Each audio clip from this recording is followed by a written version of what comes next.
Right now, the Pend Oreille County Sheriff's Office is looking for this man. He's 64 years old, and he is a Tibetan monk. They're saying he was wearing maroon robes and a jacket when he was last seen Tuesday afternoon. It's been more than 24 hours now since he disappeared. Community members are concerned about his welfare because of the cold weather. Our Peter Choi toured the Abbey this monk calls home. This place is called Saraswat Abbey, where people are learning and practicing Buddhism.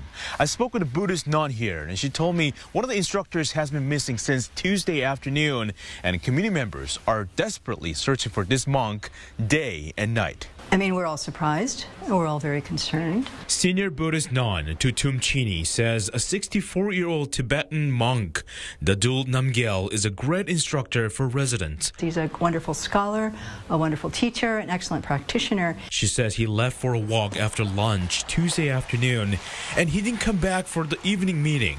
She said he was new to the area. We assume that somewhere along the line in his walk yesterday, he walked someplace he didn't know, or he walked someplace where, who knows, he fell or something. Starting at 8 p.m. last night, the county's search and rescue team has been in the area. Yeah, we actually stayed out a little normally than we typically do, hoping to catch up to him. As temperature drops, the Pend Oreille County Sheriff's Office now looking at other possibilities to expedite the search.